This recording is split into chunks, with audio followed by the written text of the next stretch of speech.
T minus 80 seconds.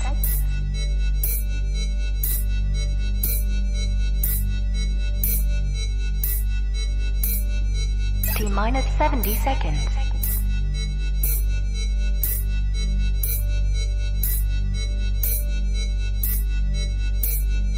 T minus 60 seconds.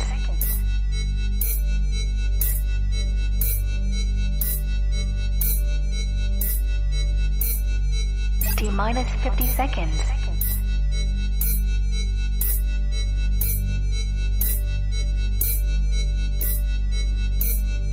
T minus 40 seconds.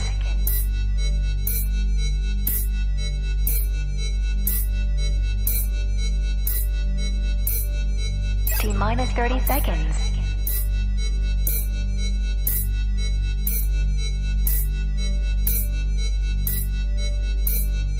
T minus 20 seconds. 15 seconds.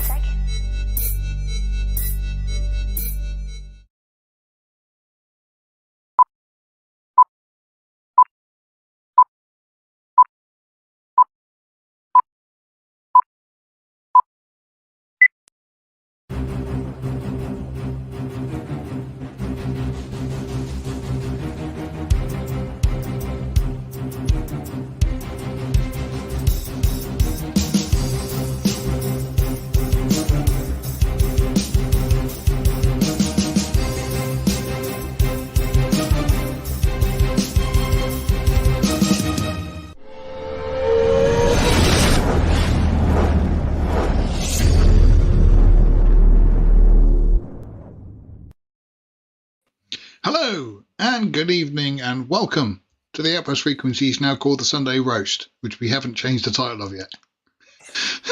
Brought to you by thelastmovieoutpost.com for all of your movie news, reviews and everything cool about films. At the moment it's just myself and Captain Eggy Matt. How you doing, mate? I'm good, my friend. How are you? Yeah, knackered but okay. Looking tired. Thank you. I thought I was looking rather handsome today. Yoda will hopefully be joining us later. He's got a work thing, and Sean is still on the run from the FBI, but we wish him all the well. I think actually Sean's avoiding us because we're just talking about Star Wars and Mando and Star Trek again, and he just doesn't want to do it. That's all there is out there, though, at the moment. I know, and the like whores that we are just going to talk about it to get those likes through. If you are watching, please join us. Please say hello. Please join the chat. It's always nice to have chat and banter with everybody. But let's make a start. So, in the news this week, Rocky on VHS. This was an interesting one on Monday. Basically, somebody found the original copies of Rocky 1, 2 and 3 on VHS, still sealed, in a Goodwill or a charity shop, as we might call them, for 49 cents. They then sold for over $50,000 for auction. Have you ever thrown away VHS videos? Oh, my, yeah. Everything. DVDs, VHS, mini discs, compact discs. I dread to think of the money I could have potentially Thank you, John. Yeah, tell me about it. I'm the same. I had loads of VHS videos. I've got an old Betamax copy of Battlestar Galactica somewhere. Oh, wow, man. Check it out on AB. Well, apart from, where do you get a Betamax video from these days to play it on? Yeah, but people are weird. They buy all sorts of crap. This is true. One man's junk is another man's treasure.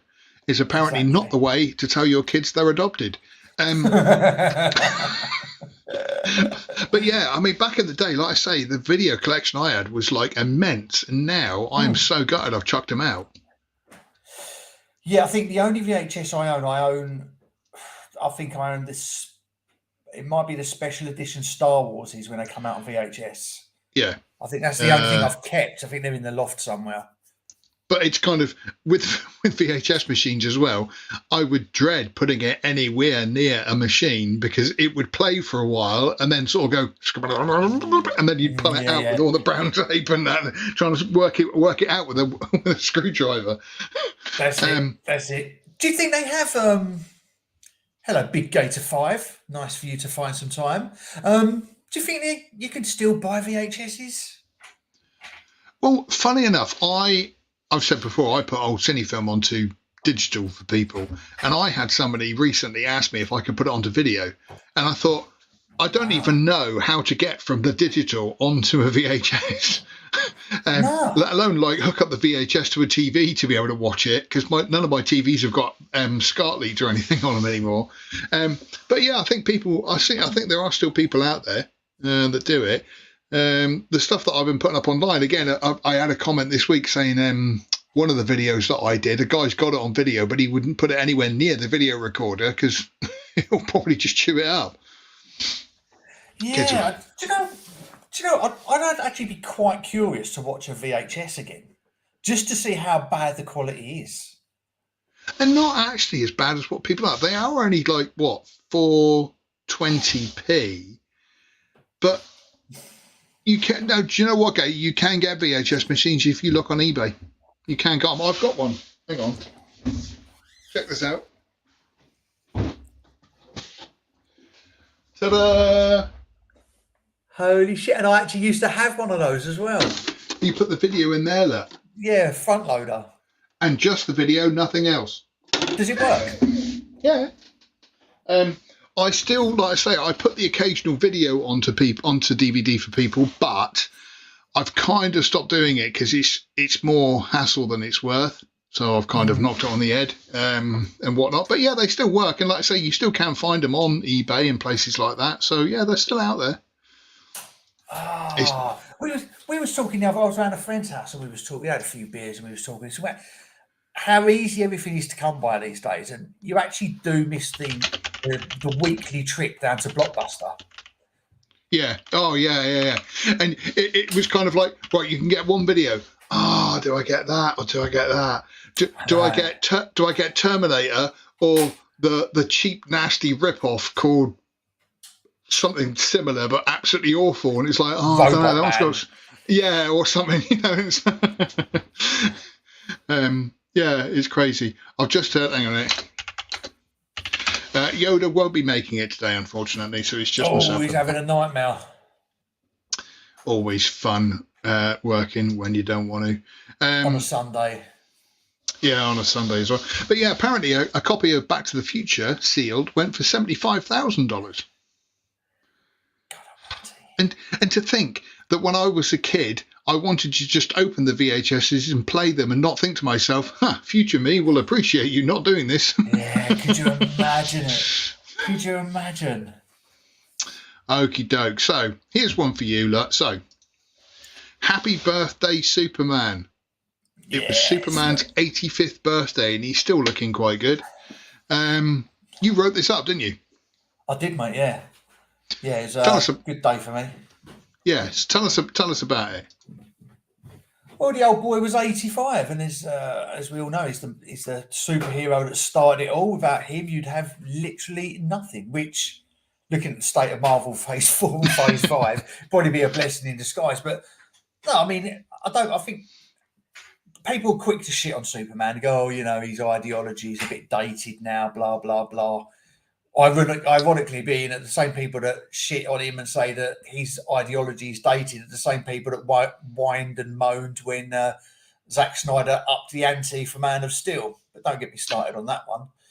But, you know, let's be honest, he started everything. If it wasn't for him, you wouldn't have superheroes. It's as plain and simple as that. So, you know, it's a big... I was kind of hoping James Gunn and everyone else at DC had sort of got their act together a little bit more rather than just showing a picture of the front page of the script that he's apparently written. Would have been nice to get an announcement, or at least, you know, some form of announcement of who they're casting. But of course, yes, because that was the other news this week, wasn't it? That Superman Legacy is a go. Yes, yeah. So, well, the script's written, and apparently he's very happy with the people that he's lined up to take over as Superman from Henry Cavill. So we'll have to wait and see. But it would have been nice to get an announcement on Superman's birthday that this will be your new Superman in 2025. But this is DC we're talking about. So, There you go. Superman and Batman going to the public domain. I think Superman is. Do they have to be 100 years to go into the public domain? I always thought it was less than that. I'm going to have a Hang little on, look for you, Big how Gator. old's Winnie the Pooh? Because he's just gone into the public domain. It's soon. 2013 to 2030s. So It 95 is, yeah, years. I was going to say, yeah, it's 100 years because Winnie the Pooh was originally created in 1926. No, hang on then. No, it's We're only in 95. 1923. Yeah, 95 years before they go into the public display, domain. So, yeah, so we've got 10 more years before God knows what happens to it. Yeah, we're going to get horror Superman, all sorts. Hopefully by that time, the bubble will have burst and we'll just get back to normal storytelling, but who knows? Well, I mean, let's be honest, we can't get any, well, we can get Woker, but hopefully by then, in 10 years' time, Woke's died a slow and painful death that seems to be happening. And when Superman is open to the public domain, it will be proper good quality Superman stuff again. They don't cast someone like Billy Eisner. Yeah, or that who's that fat bird from that Star Wars we just watched on Mando? Oh, Lizzo. Lizzo. Should be Superman. Goodness me. Speaking of woke, Disney Prime.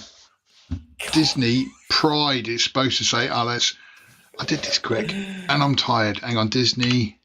Just put degenerate night for degenerates. Yeah, so I mean, they're having a Pride night because obviously they're jumping completely on the bandwagon, the same bandwagon which is completely crippling them and losing them so much money. But also Warner Brothers want to remake a lot of their classics, but with a more diverse cast. Well, this is Warner Brothers you're talking about. Yeah, well, I combined the two. So there's Disney Pride Night and Warner Brothers are doing remakes as well. Yeah, well, Warner's are approaching their 100th year, and to celebrate, anyone with a brain would have picked their most popular 100 films and maybe done 100 classics over 100 days. Yeah, across the world, and you could go to the cinema and see some classics on the big screen, probably for the first time. But no, that'd be far too sensible. So they're taking, I think it's eight classics like Robin Hood, A Star Is Born, the original, and they're basically remaking them with a diverse cast and a diverse and inclusive crew as well. So basically, anyone who's not white or heterosexual gets a stab at making it, but they're not remaking the whole film. Phil, they're making 20. They're combining it to famous, like 20 minutes. Yeah, kind of like the best moments of the film type of thing. Yeah, that's what I get. So yeah, so what a way to celebrate 100 years. I mean, I want to see The Shining with Lizzo. Trying to get through that door. Use just one of their chins. Oh, grief. I mean, again, it's just like you say, there are so many unbelievably classic movies that Warner Brothers have got. 100 is not even a stretch. And like I said, to see something like The Shining on the big screen or Superman again on the big screen and stuff like that, it'd be unbelievable. But they can't. Do you know what? They had Superman at my local cinema at the beginning of April on the big screen because it was the anniversary, and I forgot all about it and I missed it. And I was devastated. But you're saying the other day that they're showing Aliens. It's Alien Day on Wednesday. Annoyingly, my local cinema's doing it, and it said, when I looked on my app, it said Alien Extended Cut, and it showed the whole week. And I thought, I'm not working Friday. I could go on Friday, that'd be good.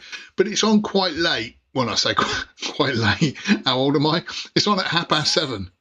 So usually I've got my slippers and my smoking jacket on, and I'm ready for my cup of cocoa and ready for bed. Yeah. But I did think if it was on during the day, I would have quite happily gone to see it. But I know by that time, if it's the extended cut as well, I'll be falling asleep at the end. I was really excited about going to see it, and I texted my mate Russ, who loves the Alien films, I was like, Aliens is out on Wednesday. Should we go and see it at the cinema? He was like, I don't like Aliens. I was like, what? I thought he was taking a piss. Apparently, shamefully, he only likes Alien, which is fine. That's the best one of the bunch anyway. He only likes, and you're going to like this, Prometheus and Covenant. He doesn't like Aliens. It's kind of like you get your phone and go, yeah, delete contact, block contact. What happened to him? He's dead to me. He's dead. I don't mind Prometheus and Covenant, but to say you don't like Aliens but you prefer them two, that was a shit move. So I don't think I'm going to go and see it, mate, because I don't want to go on my own like a baby. Oh no, I'm quite happy to go on my own. I'm quite the loser. So yeah, I'm quite happy to go on my own. Right, yeah. So that's happening. So let's talk about something a bit more, because there's a few bits and pieces. Before you jump, so Big Gator just mentioned that National Treasure has been cancelled. Yes, after one season. Who'd have thought? Who'd have thought that? Again, it's one of those things that you read the headline and sort of go, yeah. What a shocker. Yeah. Let me guess, they cancelled it because of white supremacy wasn't tuning into their and people like us. Crap. Yeah, I was going to say people like us who are obviously horrible racists and hate Nick Cage. And it's like, again, National Treasure, both the National Treasure movies, I think are actually really decent movies. They're really very well written. There's a good bit of creativity in them. And like I say, the way they're done, and, you know, with the Liberty Bell and all this kind of stuff, you're actually thinking, oh, that's actually quite cleverly done. And then to just go and turn it into a TV series, which is just the in thing to do at the moment. Again, but just turning it into a TV show half the time just ruins things, and this is what's happened with this. Yeah, take no Harry Potter and Twilight. Speaking of which, we are going to get there. Hang on. So, yeah, there we go. So, Harry Potter and Twilight are both getting TV series. Apparently, the Harry Potters will go deeper into the book. Okay. So they're going to be, obviously the books made into the movie, it's very difficult to do it in, you know, a couple of hours. And so they're going to expand on them. So there might be like 8 TV series, but I can't see there being 8. Because I can't see the first one getting past the gate, because at the moment I'm very indifferent to Harry Potter. It's all right. You know, I'll happily watch it this on. I'm not a fan, but you know, it's a decent set of books and stuff.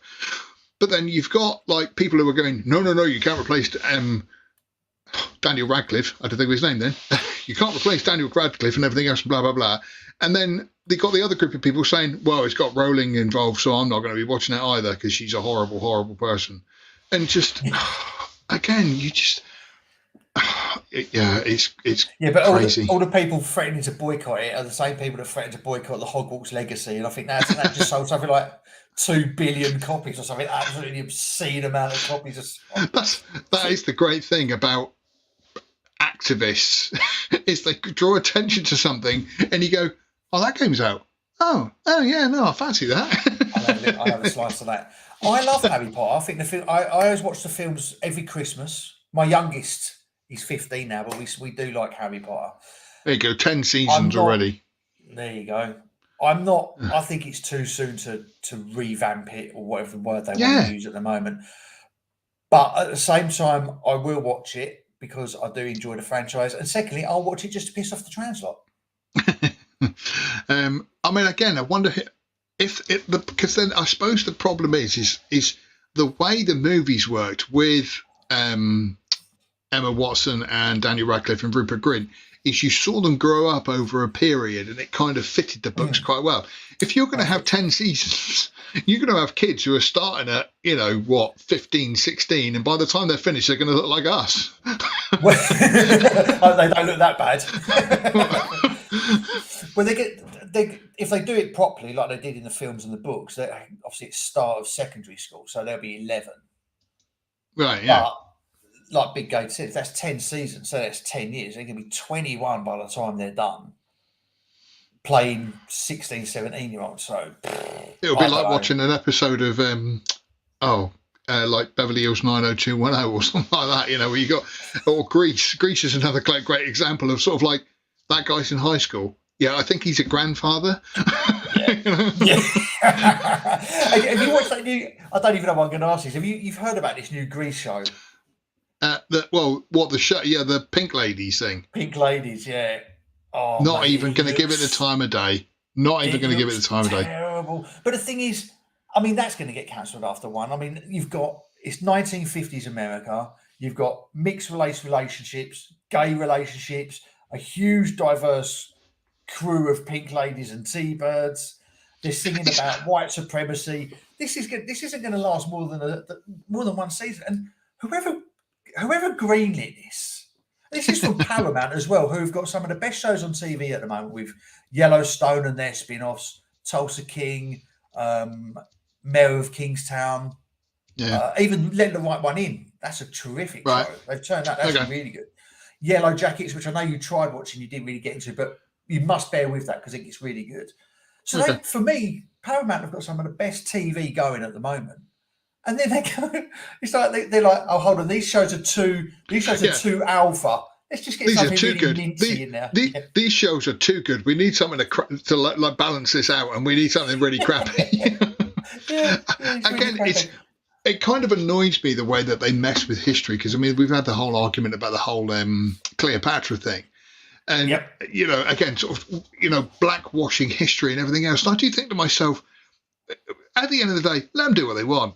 They're destroying history anyway. When we think of the movies that we used to watch and how they've revamped them and redone them and made them all crappy and everything else, it's kind of just let them destroy history. It's got. Well, George Orwell was right. Oh yeah, wasn't he just? Hang on a minute. Here we go. So actually, there is a major adaptation problems with the movies. Dobby is introduced in the second movie and then doesn't appear until they pour him off. He's a big part of the books. Yeah, that's true. Okay.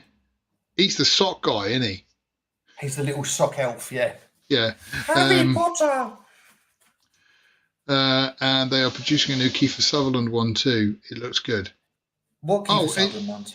The Kiefer Sutherland one, yeah, that's the new one that's just out. Yeah, that's from Paramount as well, isn't it? So yeah, that's on my list. That's supposed to be all right.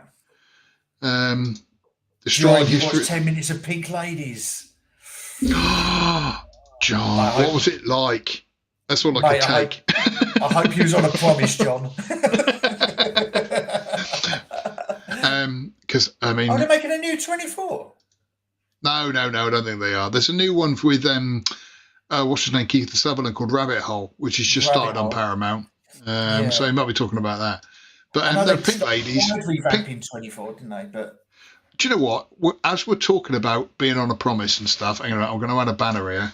He's going to go. I'll be back in 10 minutes. 10? 3? You got to put your socks back on.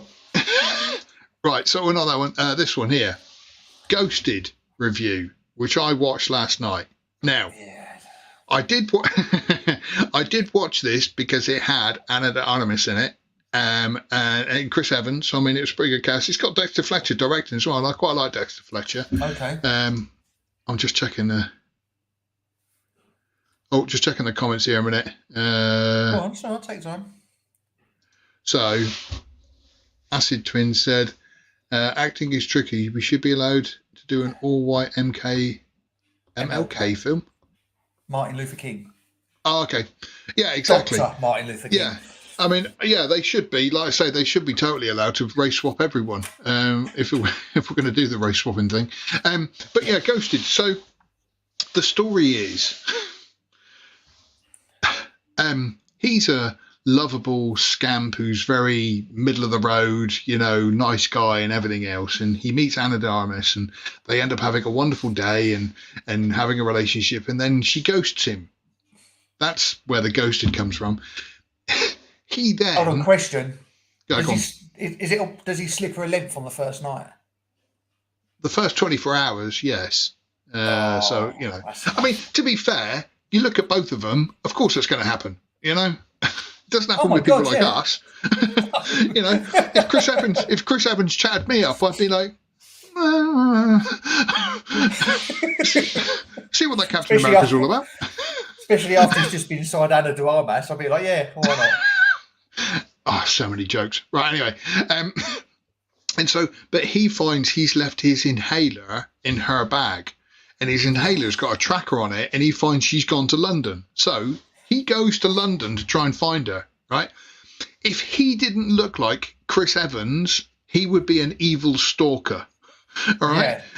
Yeah. You don't travel halfway across the road to catch up with a girl. Anyway, she turns out to be an international spy, and basically they turn Captain America into a character which would have embarrassed Melissa McCarthy throughout the whole film. It was just, it was terrible. Everybody was, all I kept thinking was everybody's there for a paycheck. It's just literally, oh, we're going to be travelling to London and Paris and so. You would go, yeah, I suppose. got nothing else to do. Got nothing else to do, so I might as well. You know. So why has he got a tracker on his inhaler?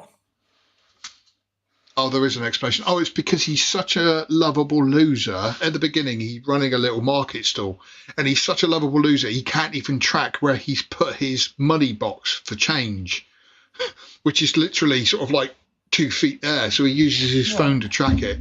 And it's just, again, it's just one of those films where nobody has put any thought or effort into it. It's just literally those two. And then the weird thing is, these romantic comedies, you always kind of play off the like whole chemistry of them. The first 2 acts of the movie, they absolutely hate each other, apart from after the, you know, the first sort of meeting and everything else. When, you know, even then, when they first meet, they don't actually like each other. It was bloody awful.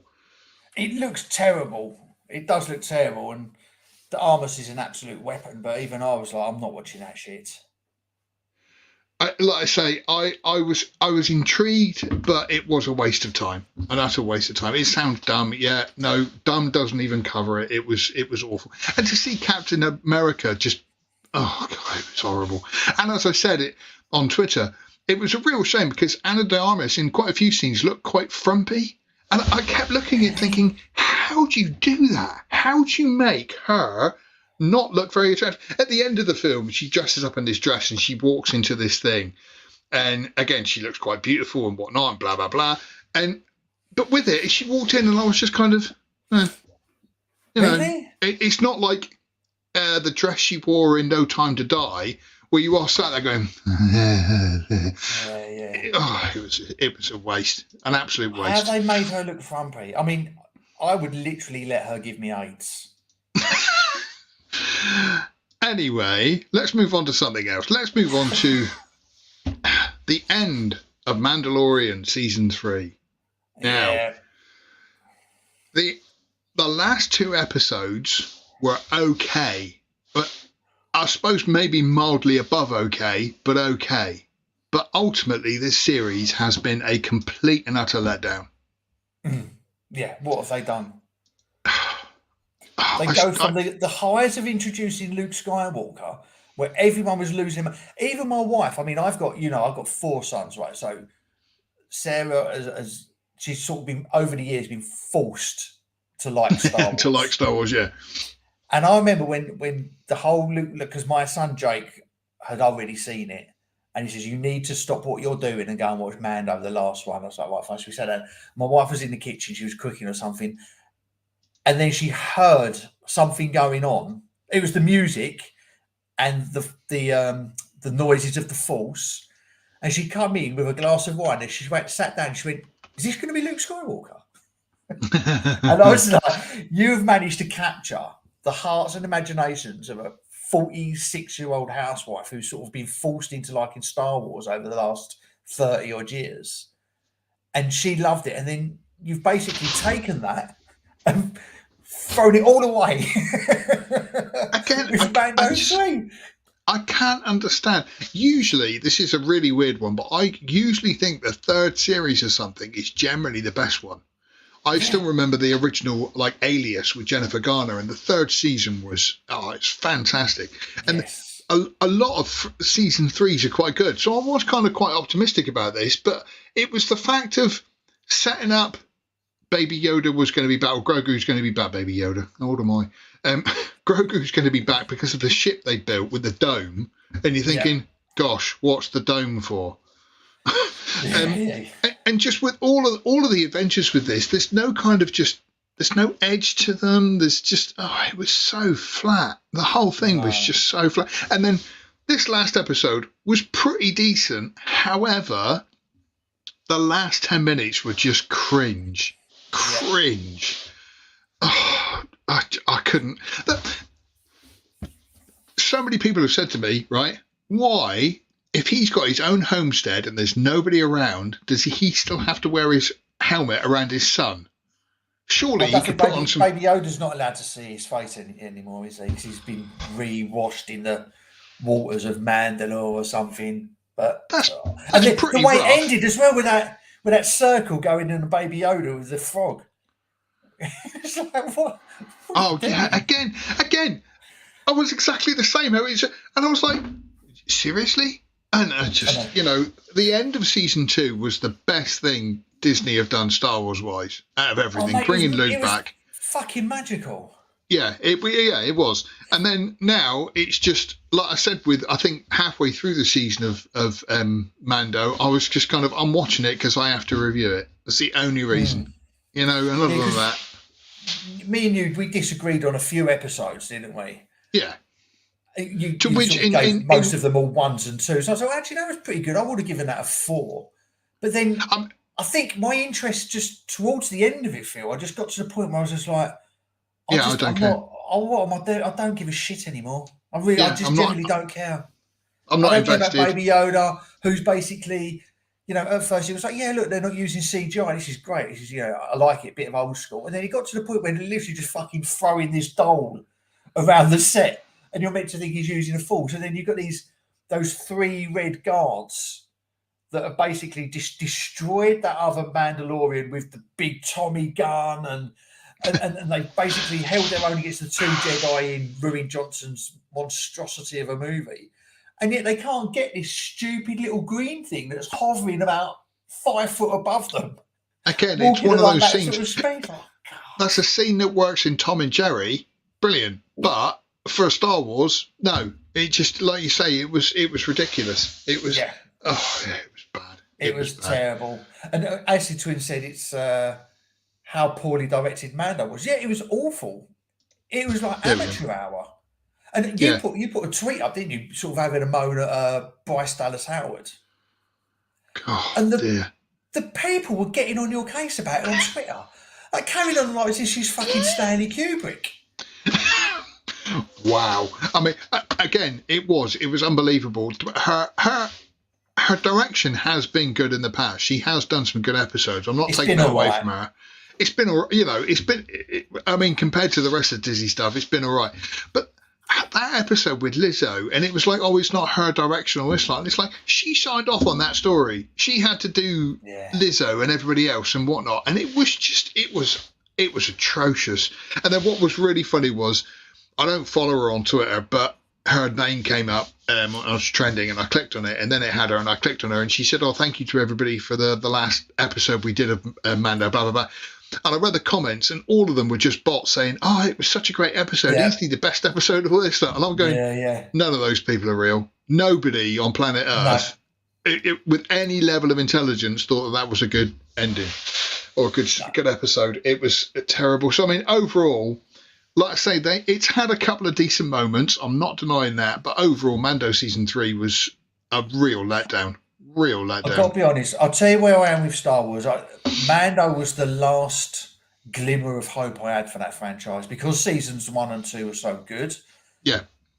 I didn't mind Andor. I quite liked Andor, but I think with Andor, you could have put that in any franchise in any world and it wouldn't have mattered. It didn't be Star Wars. I am going to give Andor another go because I know now what to expect. Like I say, I didn't get it that first time round, but I'm going to give it another go. I liked it, but it wasn't necessarily. It didn't have to have Star Wars attached to it. It could have been anything. Yeah. So, but Mando for me was the last glimmer of hope I had for this franchise, and then I've got through season 3. Kennedy's still on board. We're getting 3 new films with Ray Palpatine. We've got The Acolyte, which I think is black woman led because she's black and she's a woman. You've got Ahsoka, which again, women power. And I'm like, do you know what? I'm done. I'm not going to watch any more Star Wars. I'm done with it. I'm checking out. You've done it. You took that last glimmer of hope and you threw it in my face. Let's move on to then apparently Daisy Ridley is back for Star Wars. There's an image going around circulating of her, or Rey Palpatine, never going to say Skywalker, Rey Palpatine pregnant. And the rumours are that she gives birth to twins and calls them Luke and Leia. No, sorry. Stop being a misogynist. Leia is born first, and then Luke second. Obviously. So it's Leia and Luke now, or Leia and Luke. But again, it's just, firstly, we don't blame you, John. I checked out after Obi-Wan was terrible. Terrible program. Terrible dude. But again, they want to set up Rey now as rebuilding the Jedi Order, which, according to the books and the canon, was all Luke. But they've obviously killed Luke off now, so it's all down to this woman, this Mary Sue, to do. And it's the final nail in the coffin. And what gets me is, I think it was the Critical Drinker who said, Einstein said that madness is doing the same thing over and over again and expecting different results. And it's like, right, so you've brought back Rey, who literally killed the franchise, and you brought her back to save it. Yeah, I know. You brought back a character that everyone can't stand unless you're some sort of soy boy who doesn't know what gender they are. They're the only people who literally turned away more than half of the fans, and you're bringing her back. Oh, it's crazy. Do you know what I was talking to Yoda yesterday because we'd done a Picard video, and I said to him, I don't think this Star Wars is going to happen. No. Sorry, just to mention John's comment. Literally no interest. Just to mention John's comment there quickly. Kennedy is about to be fired up according to Doomcock. Lol, this is 60 row. Yeah. That's Any day now, John. Again, I kind of stopped following Doomcock now because firstly, I kind of hated the fact that he just hated Star Trek no matter what. And that Picard, which we will come on to, was actually quite decent. But he was like, no, it's crap, I'm not watching it, and everything else. And I kind of hate people who have got their head buried in their sand and can't have their opinions changed. But also, like I say, he's been talking about Kennedy being fired for ages, but she just seems to get promoted. She'll be in charge of Disney at some point. She'll be, above Bob Iger. I generally don't know what more has to happen for her to lose her job. I tell you what, I said to Yoda yesterday, I think that Indiana Jones 5 is going to be, it's either going to make or break her. Yeah. Because if it fails, so to speak, if people have been turned off from Star Wars, if people turn away from Indiana Jones, I know people moan about the Crystal Skull, but we still talk very fondly of the original trilogy. Oh, absolutely. Indiana Jones is a perfect trilogy. Yes. And if any of these rumours are true about Indiana Jones 5, then I think they can't ignore the issue anymore. If she kills Indiana Jones as well as she's killed Star Trek, she's got to be out on her ear. She's got to. Star Wars. You said Trek. Star Wars, yeah. Sorry. Too many stars. Too many stars. And can I just say about Big Gator saying he's got to eat, I don't blame the actors. No, I said this in my article. He was done dirty by Disney and Star Wars. Absolutely. He has been very vocal about that as well. He has done dirty. I would like to see him stand by his principles and go, no, you fucked me over the last time. I'm not coming back. But when they're wafting probably a few million quid in his face, and they might promise to say to him, look, we're going to right the wrongs and give Finn a proper storyline. Give him force powers. Blah, blah, blah. Yeah. Any actor's going to go, do you know what? I will do. So I don't blame him if he does come back. Personally, I'd like him to stick to his guns, but... I feel sorry for him because he is a wasted talent. The guy is a great actor. John Boyega and I've seen him in other stuff, and he's really good. And then to have his character just completely pushed aside for the whole feminism thing is horrible. It's horrible. Here we go. Look. True or not about Indiana Jones 5? Do not give money. Yeah, neither do I. I don't give them any money. I cancelled my subscription long ago. I don't know where I watch them. Yeah. It's weird, they just pop up. Okay, so let's talk about something a bit more positive then. So, first of all, we are going to say there is going to be spoilers if you haven't seen the season. But I know that you and Yoda have done a video, which you can find on our channel, like and subscribe and all that stuff.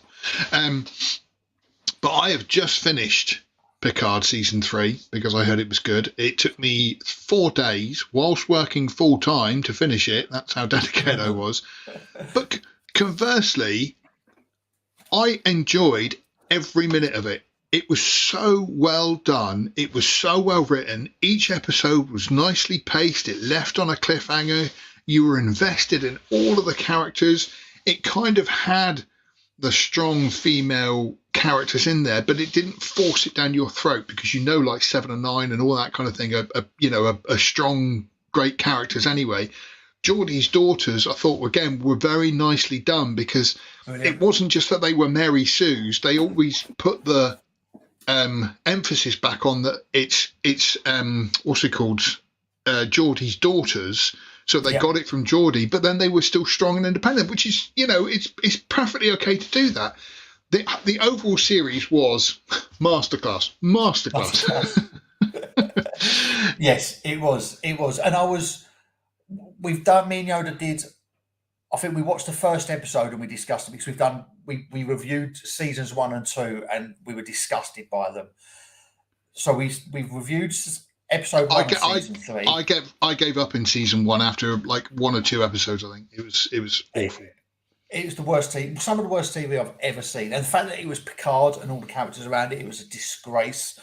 And I said this to you, what me and Yoda did yesterday is we ended up talking for another 2 hours, but Yoda's going to cut it up and we reviewed the whole season. Okay. So that's going to be available later this week after. But season 3 was excellent. And I was very sceptical at the beginning. Yoda kind of, I'm going to put words into his mouth though. I kind of felt Yoda was all on board after about 2 episodes. I was a little bit more hesitant because I was like, well, I don't want to get too far invested in these characters just to receive, a left-right hook combination to the face and then go, yeah, fuck you. But as the season went on, I actually found myself, I would watch it in the morning before I started work, even though I've been really busy. I'd do that. And I got to the last episode, and I'll tell you what, I said this to Yoda yesterday. I actually, for the first time in a long, long time, I felt on edge for the result of every character. Yeah. And I was sitting and I was thinking, please don't kill anyone off. Let them all make it. And when Riker said goodbye to Troy, I was like, oh, please don't kill Riker. And as I'm watching this, and there was like a massive sense of relief when they all survived after. They put a nice wrap bow around it and everything else. I was like, do you know what? That was the first time that I've actually given a shit about any characters in any TV series for probably a decade. Yeah. I was honestly on the edge of my seat watching it going, please don't die. Please. I kept thinking, go out. Are they actually going to kill anybody off? Because, again, it would be a massive blow if they did. And like you say, you're actually on... Like, I was saying in the Mando that when it's kind of like in the Mando, there was one bit where they were in a space battle. And you've got you've got Din and Grogu in the same ship, and you're thinking, they'll be fine. I think it was in Family Guy in The Empire Strikes Back one, and he goes, we got 7 or 8 major characters on this ship. We're going to be fine. Whereas in this Picard season 3, you were genuinely thinking, oh, grief, this is, I'm not sure. And then, again, spoilers, I like the character Shaw, the captain of the Titan. Yeah. He was so good. But when they killed him off, I thought, like, hang on a minute, because are they going to do it to anybody else now? And like, even the whole thing, I'm not a huge fan of The Next Generation. I've seen episodes and I know about it, but I can't say I'm a huge fan. I do enjoy them, but the whole thing with Data and Lore, I didn't really know who Lore was. I don't think I've ever seen the episode. Oh, okay. But I obviously understood exactly what was going on. And again, I was thinking, they're not actually going to kill him off, are they? Oh man, and like you say, you were actually on the edge of your seat and investing in the characters, like I say, in a way that I haven't for a long time. It was awesome. And, me and Yoda, we did have a little bit of a nitpick yesterday, but that was just being ardent fans of Star Trek for 40 odd years. I mean, if I was little bits. I was going to say, if I was being super picky about it, I did think it was a bit, I don't want to say redundant, but bringing the Borg back was a bit sort of in the same way that Doctor Who kept bringing the Daleks back. I understand why they did it, and it was good, and it was still well done, but I did think, And the other bit that annoyed me a little bit is when the Enterprise is in that Borg cube, they didn't fly it out, but I kept thinking they can't do that because it's going to be too Return of the Jedi. With the Millennium Falcon. And I was kind of waiting for it to fly up and, and with the explosion, I was like, no, but I understand why they didn't do it. Like I say, you can't quite get away with it like that. I loved it. We got some comments caning in here, man. So, Riker was great this season, as John said. Big Gator said, I'll tell you what, Riker was really good. Do you know who's the standout for me was Geordie LaForge. I thought he was, and he's acting by LeVar. He's LeVar Burton. LeVar Burton, yeah.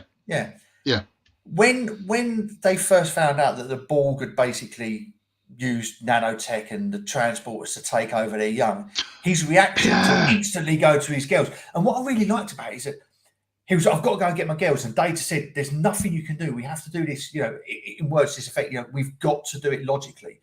And I liked how, I know it's only acting, but he was so good at it. He went from panicked father to, he managed to put it back in and become like the consummate professional. And he knew that he was only going to get them back if he remained calm and do what he was trained. And I just thought, fucking hats off, LeVar Burton, because you were the standout for me. Thank you very much, John. Look at this, look. Get in, John. Thank you. Hooray! We can have food this week. we can afford Yoda's bail. But like I say, there was a few minor elements, like I say, being super picky. But overall, I was completely vested in the characters, the way they played it out, and the way they brought the characters in. So it wasn't just all of them starting off in one go. That Geordie didn't come into like episode 4 or 5 type of thing. Yep. And again, it was just damn fine TV. I kept thinking in my head, I didn't say this on Twitter, but I kept thinking this is the best Star Wars since the Orville. Star Trek. Oh, I'm doing it now. Slip. Yeah, this is the best. This is the best Star Trek since the Orville. And like I say, I'm glad I've missed seasons 1 and 2, but season 3 was it was a perfect tribute to what Star Wars fans wanted. It was great. It was brilliant. Don't watch season 1 and 2. Season 1 and 2 for me and Yoda, obviously Trekkies, is the equivalent of Boba Fett for you. Look at Boba Fett for you. It's that bad. Acid Twin says it wasn't for Yoda's episode 9 review, made him watch it. So yeah, cool, man. Yeah. Byron was great. He was. And like I say, all of them were fantastic. They would, like I say, it was a really, really good series.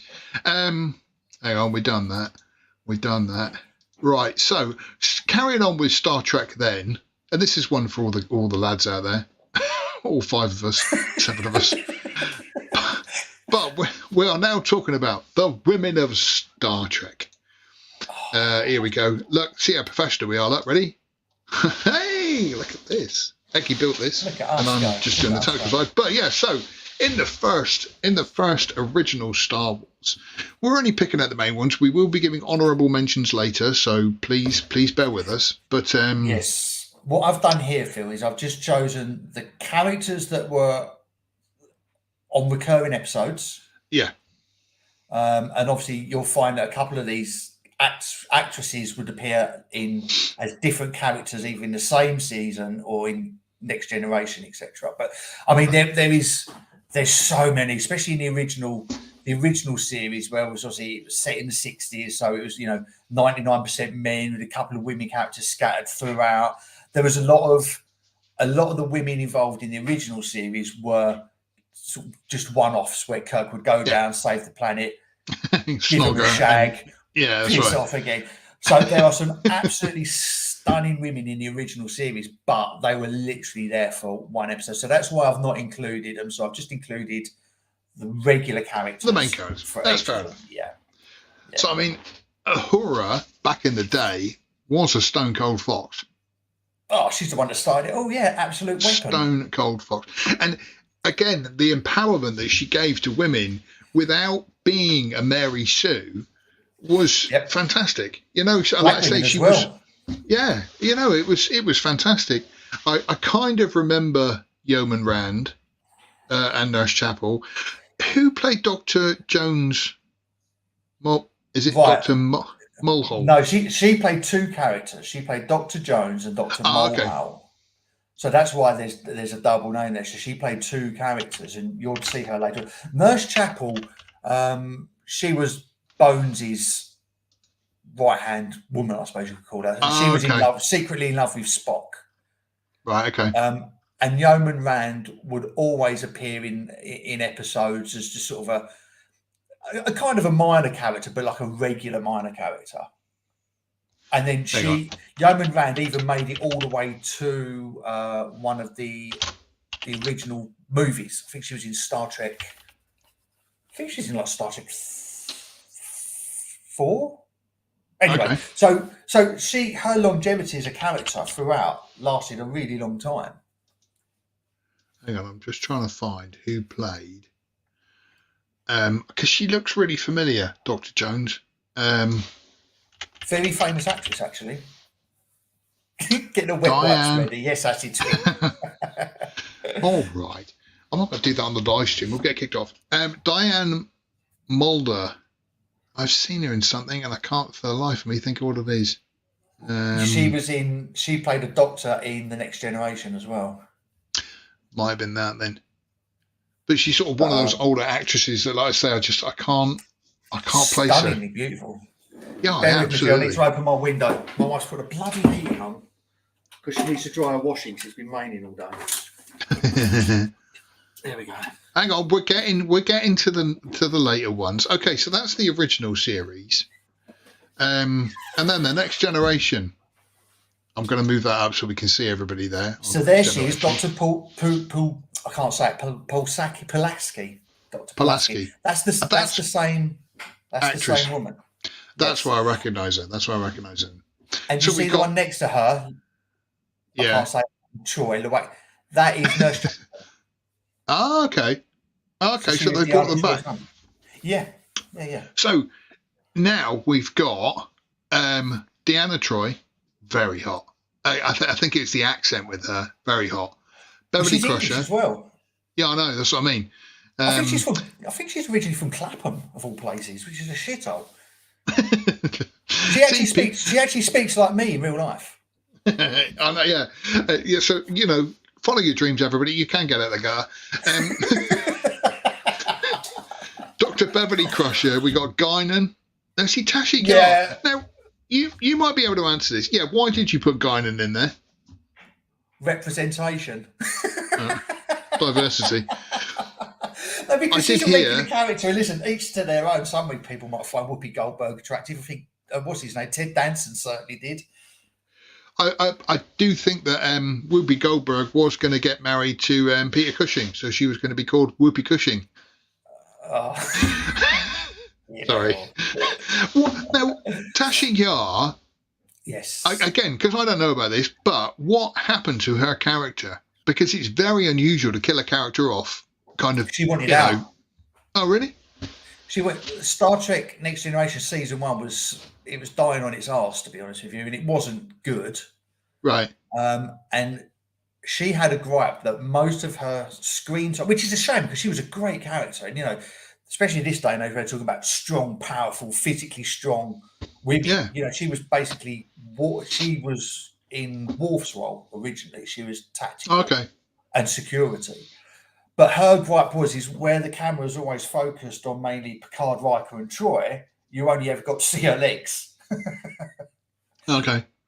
And she wanted out after the first season because ratings were poor. It wasn't known if the show was going to survive after season 1. And she wanted out. She kind of wanted to do what Uhura wanted to do in the first season of the original Star Trek. Yeah. But they did it. What a terrible career move. Yeah, I mean, it's kind of weird how she ended up getting killed off, where she could have sort of said, well, leave it open. Unless, of course, she burnt her bridges. Like, what's his name? Joey did, like Joey did in Friends when he had to go at all the writers. And then he fell down the elevator shaft. She did come back. She came back as, I think she come back as a Romulan. I don't know. I don't think she was a clone. I don't know. She come back as a Romulan, and she also come back as her main character, where there was a deviation on the timelines. Okay. And they ended up on like an alternate reality that they wasn't aware of apart from Guinan. So she come back as a tactical officer then, but then they killed her again anyway. I've got to agree with. Sorry, where's it? Yeah, Ro Loren. Beautiful. Really? Dear, yeah. God, dear, she's just my type. She is. God, dear. Even that little thing on the forehead. I thought you would have been more of a Beverly Crusher kind of guy, because you like who's that ginger bird you like? Oh, Jessica Chastain. Oh, dude, no, don't get me wrong. I prefer darker, but like I say, Ro Loren. She's a real beauty. So let's move on then to Deep Space Nine. Hold on. She come back as Romulan Sella, the daughter of Tasha Yar. There you go. So she come back as her own daughter, who was half Romulan. Thank you, Joseph.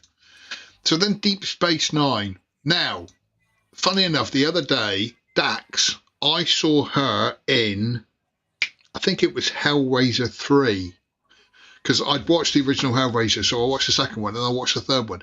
And she plays the main character in this third one. And I kept looking at her and thinking, she is stunningly beautiful. She is absolutely gorgeous. And it's only when I looked her up, I was like, oh, of course, that's where I've seen her from. Which Dax? Are you talking about Jad Steer or Ezra? Dax. Jad Steer, Dax. Yeah. She is stunning. Absolutely stunning. So again, just go through the characters on this. Who are these? Right, so Kira is a Bajoran, and they were quite a deeply religious race who got enslaved by the Cardassians. So she was quite a feisty character who mellowed out over the season. But again, a lovely, good-looking woman, great rack on as well. Let's be brutally honest about it. Jazdia Dax is an absolute. She's stunning even now. I mean, even now, she's probably not much older than me. She's gorgeous. And her character actually got killed, but was brought back as Ezri Dax, or who's below her, as you see on that list. Okay. Because they have the what's the name of their characters? It's so annoying because I do all this and I'm like, right, that's blah blah. And then when we're live, I'm like, I forget it all. And then you get on the live stream. You get on the live stream, and your brain goes, "What? Star Trek? Yeah, exactly. Never heard of it." So Jazdia Dax and Ezri Dax, they're kind of the same person.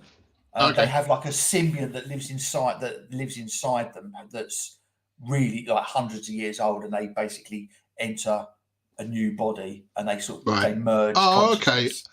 There we go. Somebody said a Trill symbiote. Trill, there you go. Thank you very much. It's a good job we got people watching this. We'd look right idiots otherwise. So that's it. And Jad Steer was married to Worf. Oh, okay. So she was married to Worf.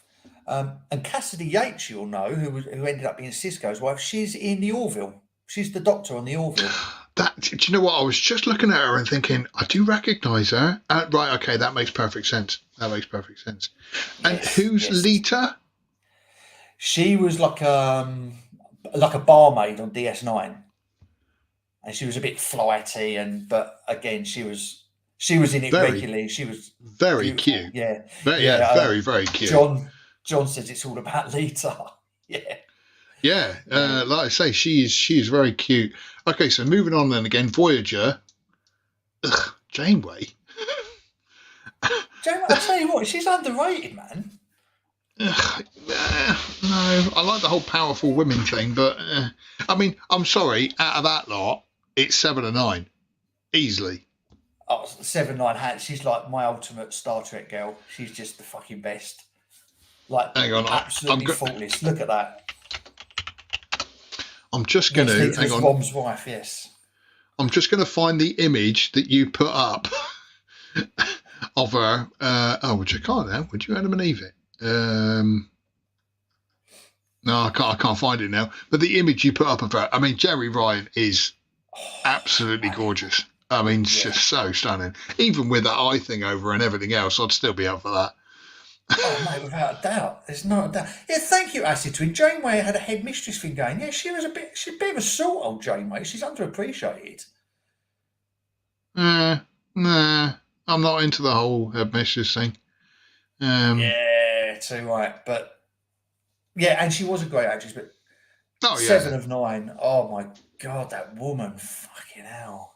She could assimilate me. So who are the other two then? Kez and Torres. Who are they?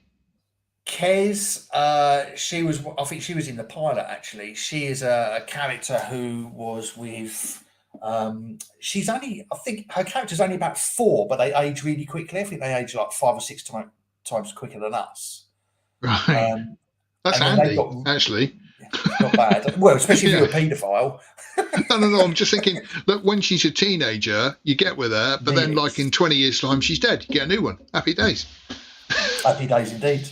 So Kez was with Neelix, who was this horrible little Ferengi. No, he wasn't. He was just his own little species because Voyager was in the Delta Quadrant, which was like billions of miles away. So. Okay. He was his own little species, but yeah, so he was having a slice of Kez, even though she was only actually about 4 years old. But she ended up getting some superpowers and then leaving, and I think she come back and helped them get back to the Alpha Quadrant. But I think in real life, she's a proper lunatic now. I think she's like proper mental. Oh, okay. Somebody's just made a comment. Somebody just made a comment here. All of the Voyager women are psychopaths. Fair enough. What about Torres? Who is she? She was half Klingon, and she half was part of the what they call who Roe was with. Come on, Joseph, help me out here, man. I'm struggling. I haven't got my backup Star Trek. No, that was part of like a pirate group who was like renegades. Okay. There, the Marquis. Thank you, mate. Part of the Marquis, and then the Marquis and Voyager got pushed over to Delta Quadrant, so they had no choice but to sort of team up, put their differences aside, and then sort of get on board with the whole Starfleet protocol and go from there. Is it a bit weird to say that I wouldn't mind getting off with Torres just to sort of like feel her forehead? Well, she's half Klingon, mate. She'll probably ride you like the wind. It just, I don't know. Like I say, it's just that forehead's just, I don't know. I don't know if it's a turn on or not. It's weird. It's not weird, is it? Yes, Phil, it is. Yeah, it's extremely weird, mate. Only 2 here. Star Trek Enterprise. That was the one with Scott Bakula, isn't it? Yes. Yeah. So you got Hoshi Sato, and T'Pol. Again, very, very tough choice because they're both unbelievably hot women. Yeah, they're amazing. T'Pol, Jesus, body on that, fucking unbelievable. And that Sato would have to. Sato I was going to say that would be one of those. That would be one of those. See, I like Soto and I like T'Pol. Get me some oil and let's see what goes on here. Yeah. Yeah, cool. Yeah, very, very, very nice. So then on to honourable mentions. Right, now these are famous actresses that have appeared in Star Trek over the years. Some of them, like Rebecca Romijn, I can't say her name. She's in Strange New Worlds. So some of them have recurring characters. Some of them were just in the films. Like Bashir Kambata. Again, I saw recently, I want to say it was Megaforce, and it had her in it, but with hair. And I kept looking at her thinking, gosh, she's really beautiful. Where have I seen her before? And then when I looked it up, it's like, I don't recognise it with her hair on. Yeah. Well, she actually shaved her head for that, you know. Oh, yeah. That wasn't a cap. Yeah, there you go with that. You're right, Acid Twin. no hair, and looked utterly stunning. Yeah, gorgeous. Yeah. She was very beautiful. You got Kirstie Alley, who, back in the day was stunning. I've never found Kim Cattrall all that hot, but No. as a Vulcan, yeah, it would. Got Not those my ears cup of to hang tea. on to. The woman on the, if you go back up, Phil, Julia Namer. Yeah. That's Catwoman at the Batman. Judy 60s. Newmar. Judy Newmar. That's how you say it, yeah. Sorry. Yeah. Sorry. I didn't recognise her from that, but I recognise her from Adam West talking about her, I think. There was only one Batwoman, and that's Eartha Kitt, Judy Newmar, and somebody Merriweather, I think it was. No, you got Famke Janssen. So Joseph would go. Yeah, Kim Cattrall was hotter as a Vulcan, definitely. Yeah, as absolutely. opposed to playing an aging cougar slut in Sex in the Cities. Yeah. And for a wife, Big Gator would choose Robin Leffler, was that actually? Yeah, that was actually Judd's character. Okay, there you go. So again, Famke Janssen is a very beautiful woman. I still love her character in Goldeneye. She was great in that. What was she called in that? She was called something absolutely ridiculous, wasn't she? Like on the top or something ridiculous. Yeah. I can't remember now, but if you know in there, what was Famke Jenssen's character in Goldeneye? It was on the top. I'm sure it was on the top. Yeah, Ashley Judd. Terry Hatcher again. Terry Hatcher back in the day. My goodness, what a stunner. It's a shame that Ashley Judd was stunning. She's still beautiful now. She's just a fucking lunatic. See, with Zoe Saldana, that's a nice photo of her on the top. Yeah, thank you, Joseph. On the top. Got it on the brain now. On the top, Saldana. But Zoe Saldana, I've always found it's just her characters are always just like off-putting and angry at everything, and like Gamora from Guardians of the Galaxy. And it's when she smiles, she's lovely, but she rarely plays a character like that, and so it's always just got a bit of a turn off, really. Yeah, she's stunningly beautiful. I like the way I'm talking, like it actually might happen. Like you got to say you never know. In the middle of Somerset, she might just come down and sort of say, "I'm looking for a failed video producer to fall in love with." So next time you see her in the show and she's all flighty and laughing and smiling, and you go, "I did that." Yeah, that was all me, baby. Alice Eve again, stunning, very, very beautiful. Mate, my cup of tea. I like tall blondes, so she's absolutely there for me. And again, Michelle Yeoh, even today, is still a very, very good-looking woman.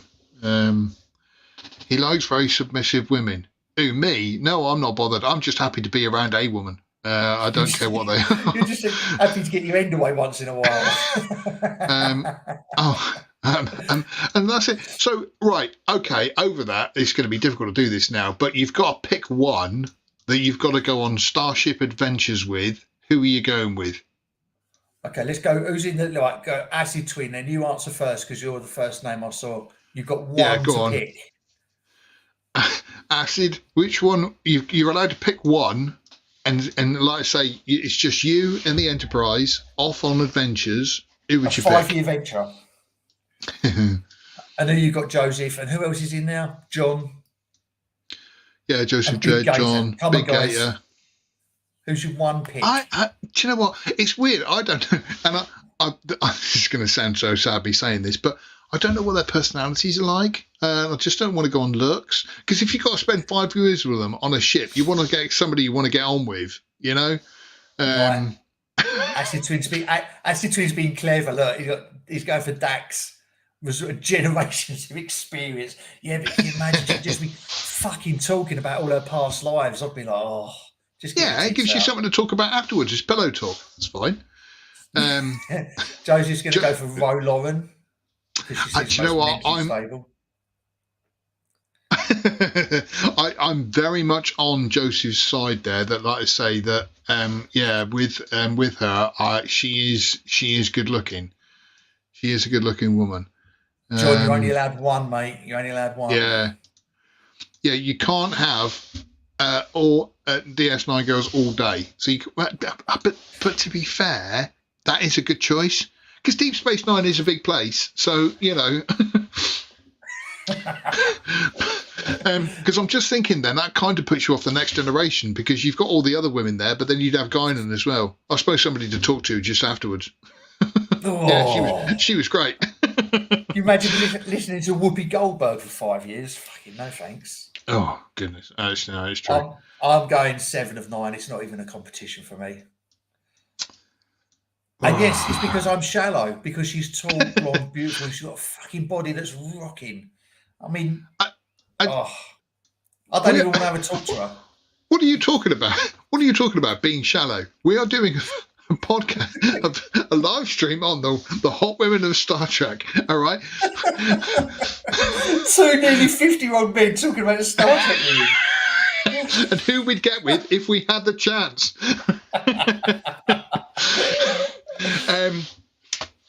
Yeah, I'm probably going to go with Roller N, actually, out of all that lot. I think it's going to be my choice. I'm surprised at that, man. Honestly, I thought you would have gone for Beverly.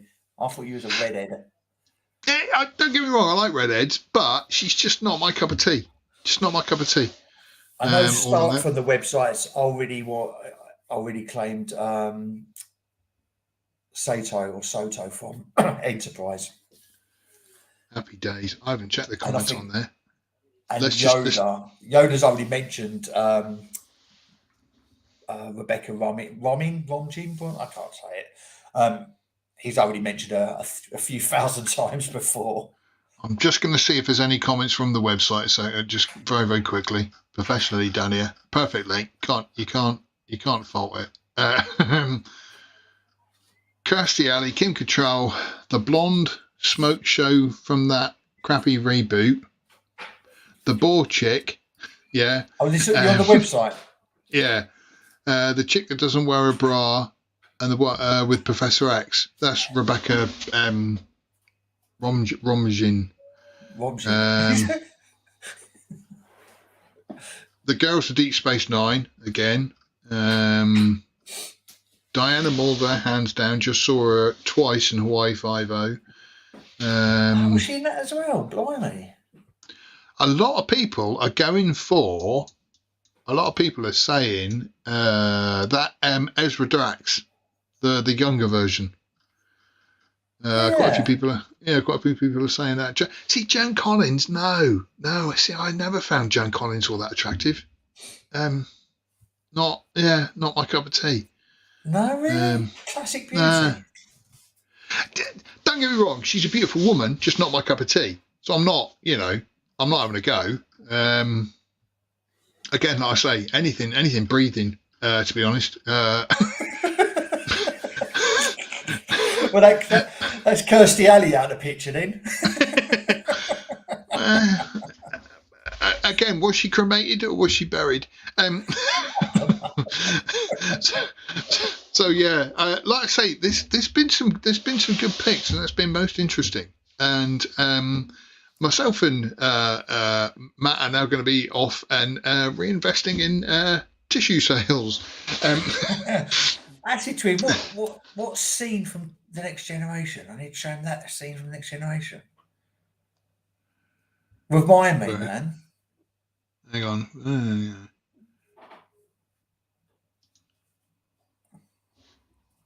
Ah, yes. Yeah. Yeah. Why did he do that? What's wrong with him? Well, that was in Voyager, because he's a little mincer. Oh, I see. Oh, goodness me. Yeah. Even a mincer would turn on that, wouldn't it? I mean, blinking Nora. Well, I mean, Yeah, sorry. No, it's funny. I think I'm now straight with it. Okie doke. So that was the hot women of Star Trek. Quality entertainment from two 50-year-old men. It would have been 3 if Yoda weren't working. Exactly, yeah. Or we 4 are going to. If Sean weren't throwing his toys and didn't want to talk about Star Trek again. Yes, we are kind of going to cut it a little bit short tonight, just because everybody's missing and whatnot. But The interaction has been absolutely fantastic. So we thank everybody for joining us and the good interaction. Happy days. Make sure you're here every Sunday, 6 o'clock UK time, 12 o'clock CST time for weirdos. And if there's anything that you think of that you would like us to talk about or discuss, please leave comments below on the stream itself. So like I say, because we constantly have no ideas. How about next week, the hottest women of Star Wars? We could do that one. Oh no, I'm just thinking there aren't many. There's not. It would be. Leia. It would. No, I was going to say no. It would be Ula, the dancer at Jabba's palace, the one who got a doob out. Yeah. But yes, like I say, we do apologise for cutting it a little bit short tonight, but we hope you enjoyed it. Thank you very much for our donation, much appreciated. Yes. Thank you. Matt, Mothra, anything last to say? Mon Mothra. No, she's all right. No, I don't. Thank you for everyone. It's been good, light-hearted fun today. So yeah. Yeah, it's been a good nice giggle. change. Yeah. So you can visit us at thelastmovieoutpost.com, where we put up new stories, reviews, and other entertainment news every single day. You can find us on Movie Outpost on Twitter. I'm at Boba Phil. We got Drunken Yoda 1 and Matt Eggy Wegs. Is that the one that you got banned? No, I got banned on my other one, permanent ban the other day. But my movie one, which is that one, I think it's just Eggy Matt. You should totally follow us, because, like I say, we keep up to all the news and stuff like that. And I liked watching interesting films. And you can find us on Facebook. You can find us on Instagram. Blah blah blah. Yada yada yada. All those social media. Please like and subscribe. I've just finished a script on an overlooked film from 1986 called Biggles Adventures in Time, which is one of those films that I fondly remember as a kid, and it kind of still stands up today. It's not the greatest of movies, but it's good entertainment. So I'm going to be starting that this week. Apart from that, like I say, any last words, mate? No, mate. Thank you to everyone. It's been a pleasure. Yep. Happy days. And yes, live long and prosper. Yes. And Carrie Fisher from the OG, obviously. The Golden Bikini. You're never going to beat the Golden Bikini. Thank you to everybody, and we'll see you all very soon. Or no, not very soon, but we'll see you all next week. Thank you, guys.